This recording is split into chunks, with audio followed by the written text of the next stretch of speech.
Inaasahang makalilipat na ang Senado sa bago nitong building sa Taguig sa July 2021 at ang napiling kontraktor para sa proyekto ang Hillmarks Construction Corporation na dati nang inimbestigahan kaugnay sa maanumalya di manong Makati Parking Building.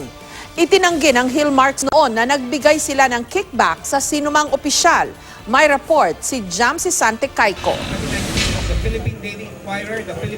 Sisimulan ng itayo ang bagong gusali ng Senado sa Navy Village sa Taguig. Ang pagpapagawa ng sinasabing iconic at world-class green certified building magkakahalaga ng mahigit 8 bilyong piso. Ang nanalong kumpanya mula sa 8 nagbid para sa construction, ang Hillmarks Construction Corporation na nagbid ng 8.067 billion pesos, mas mababa sa bidding price na 8.5 billion pesos. Naging kontrobersyal ang Hillmarks na ituro sila sa pagdinig ng Senado noong 2014 bilang pinapaboran umanong kontraktor ni nooy Makati Mayor Jejomar Binay. Sila ang kontraktor para sa Makati City Hall Building 2 o ang tinatawag na Makati Parking Building na sinasabi noong overpriced daw. Itinanggi ng Hillmarks noon na nagbigay sila ng kickback kay Binay o sa sino mang opisyal ng lungsod. Sabi nila, ito na yung pagkakataon namin to redeem our name because their name was sullied somewhat during the Senate hearings. And maybe it's a paradox of sort na Senate building yung gagawin nila. So they have committed and they are swearing to the fact that ito talagang aayusin nila. Sinusubukan pa ng GMA News na makuha ang panig ng Hillmarks.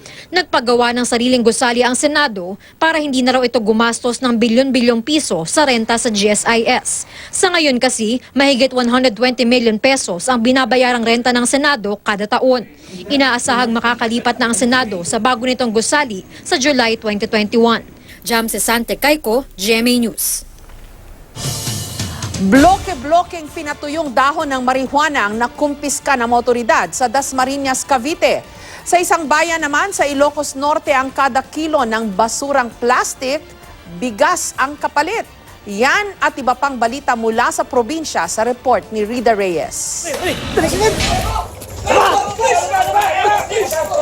Animoy isang eksena sa pelikula ang paglusob ng mga operatiba sa isinagawang buy-bust operation sa barangay Salitran sa Dasmariñas, Cavite. Bloke-blokeng pinatuyong dahon ng marijuana ang nakumpiska na umabot sa mahigit 47 kilo. 3 suspect ang naaresto pero mariing itinanggi ng mga suspect ang paratang. Napadamay lang po ako dito, sir. Aabot sa mahigit kalahating milyon ang halaga ng mga narecover na marijuana. Naharap sa kasong Comprehensive Dangerous Drugs Act ang mga suspect. Ang basurang itinapon, babalik sa inyo bilang bigas.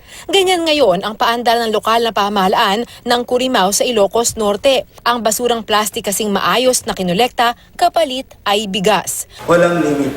Basta kung ano yung ma-produce ng ay ma-waste ng isang household o isang SME, papalitan nyo ng LGU. Ang 1 kilong plastik na basura, 1 kilong bigas din ang kapalit. Gagamitin sa livelihood program ng lokal na pamahalaan ang mga plastik na basurang malilikom. Sa Santo Domingo, Albay, 400 kilong Kwan fish naman ang nilantakan sa isang budol fight. Umabot sa halos 3,000 piraso ng isdang Kwan ang inihain. Parte raw ito ng pasasalamat sa Panginoon na mga taga rito sa mga biyayang kanilang natanggap. Higanting isdang lapu-lapu naman ang nahuli sa Tandubas, Tawi-Tawi. Umabot sa 250 kilos ang nahuling isda. Agaw pansin naman ang bahay na ito sa Badok, Ilocos Norte. Ipininta kasi sa bahay ang mga watawat ng Pilipinas at Amerika. Pati mga palamuti sa paligid, kakulay ng mga watawat. Walang dudang proud Filipino at US citizen ang may-ari ng bahay. Rida Reyes, GMA News.